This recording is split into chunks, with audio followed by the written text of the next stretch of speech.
Now, it's no secret that the light class is considered one of the worst classes in the finals, but I'd argue it's just played incorrectly. To my viewers that's never played the finals, let me give you an idea. Let's step into the shoes of the average light random. The ones that play on the max field of view and have colorblind mode on because it looks cool and an annoyingly large green crosshair. Alrighty, overhand throw this straight down because we do not know how to underhand throw. We're going to run as fast as we can to make as much noise as possible. We're going to stun him and spray him down. How? How did she... That makes no sense. Yeah, pretty average. And there's so much wrong with that playstyle. Namely, how people use cloak. Cloaking device is a light specialization that when you hit a button, it turns you invisible. Though, as I'm sure you can see, you're not entirely invisible. While the ability is active, if you move, that invisibility is decreased. On top of that, moving while cloaked will play a very loud, distorted noise. Like, it is not hard to miss. I hear a light. God damn. It's at least every other game that I see someone misusing cloak. Where'd he go? Don't be like him, guys. Be like me.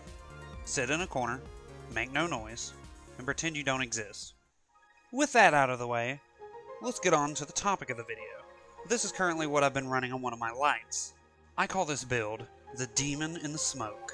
Mainly because your success with this build is going to rely heavily on the smoke grenades.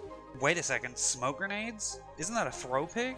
What use could they possibly have outside of countering pyro grenades? Well, did you know that smokes hide health bars?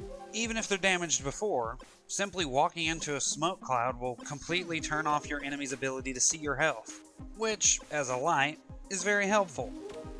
Did you know smoke grenades counter turrets as well? Just throw one straight onto the turret and it can't lock onto anyone. You can use this to either sneak past a turret or run up to it to destroy it. The smokes do, however, have one downside. If you remember the first video I showed you, when I back away, you can kinda see my outline. Just like with the cloaking device, you're not entirely invisible when you're in smoke. But if you pair them together, yeah, kind of a strong combo. I don't think anybody will be able to find you unless they got thermal vision. Speaking of that, that's another ability we run in this build. As I'm sure you can imagine, thermal vision lets you see through smoke. That way, if anyone pushes you and you're on smoke, you can fight back.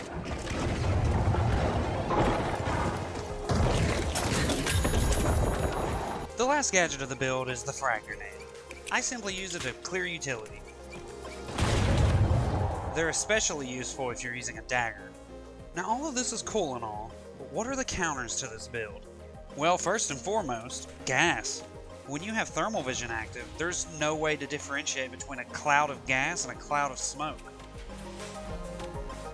Which is really unfortunate because the counter to gas is fire. And what counters fire? The smoke grenades you're using. Despite the animation of the pyro grenade exploding, the gas is still there. Besides gas, the only other counters you have to worry about are the light sonar grenades and the other lights running thermal vision.